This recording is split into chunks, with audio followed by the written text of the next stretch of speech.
Welcome to our WCE University ICT World Class Education. We're going to look at a number of things that are so important, in our program. We're going to look at our information systems. You can find us on www.wciuniversity.org, which is showing right here on the screen. Yep. I'm going to talk about information systems in ICT course. You're welcome to this course. You might as well have a pen and a paper to write down the details or download the video so that you can be able to revise. Thank you so much. What is data? I want to look at what data is and data processing. So what is data? Data is a raw fact and figures. These have very little meaning until they are sorted or they are used to make calculations. The process of sorting or calculating data is called data processing, and the result of data processing is information. So data is a raw fact and figures. These have very little meaning until they are sorted or they are used to make calculations.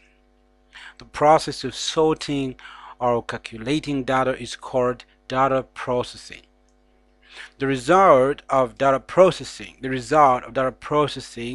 is information. So data is created. When data is created, it's unprocessed material. Data is actually unprocessed material. So when it is created, it is therefore processed data. It is processed. When it is processed, that data will be produced to information. It will be an output of information. I'm going to give an example. Information is the meaning that we attach to data. Without processing or additional information, data is often meaningless. And for example, what does the number 2906 or 1996 mean? Is it a birthday, 29th June 1996, a bank account number, a club membership number, or a telephone number? What is it? Without processing or more information, this data is meaningless. The three stages of doing tasks. We have the input. Data is put into the information systems, and we have the process. The data is processed. That's where the process is. And we have the output. And the output information comes out of the information system. Manual information systems. We all using manual information systems. An example of a manual information system is a telephone directory. All we need to know to find a person's telephone number in the telephone book is their name and address. We look up the name and the address and we find their telephone number, which is the output. We have the input, have the name and address. So having the name and the address is the input. So we have the processing to locate it, looking up the name and address. We have now, after finding it, we have the output. Finding the telephone number is output. However, if the name is a common one or the address is incomplete, the process of finding the telephone number becomes more difficult. This is because the telephone directory is organized alphabetically by surname, first name, and address. If you have just a name and telephone number, can the telephone directory be used to find someone's address? If you have just a telephone number, can the telephone directory be used to find someone's name and address? Manual information systems do have disadvantages. Computerized information systems. Computerized information systems have several advantages over manual information systems. These include greater flexibility, speed. Example of computerized information system. 1.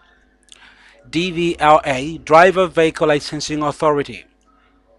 The DVLA has a computerized database about every driver and vehicle in the UK. This database can be used to find information about a vehicle or driver even if the data is incomplete.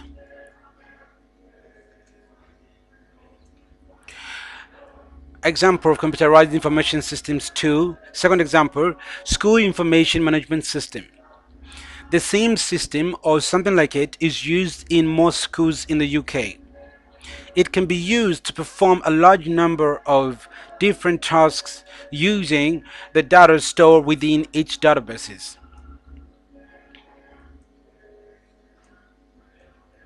These tasks include recording individual pupil attendance, storing a pupil's personal details, including home address and telephone number, date of birth, or emergency contact numbers, medical conditions, producing class and groups lists for teachers, collecting our pupils' annual school reports. So we see what this is used for. Advantages of computerized information systems. We're going to look at a single computer. A single computer can store the information, can store all the information needed, and also going to look at by using several terminals. So we see that a single computer can store all information needed. By using several terminals, different people can access information at the same time. Information is not duplicated. Information can be transferred to our other systems easily. Disadvantages of computerized information systems. If the computer is not working, information cannot be added, processed, or accessed. Users have to be trained. The computer system must be secure. So we see these are the disadvantages.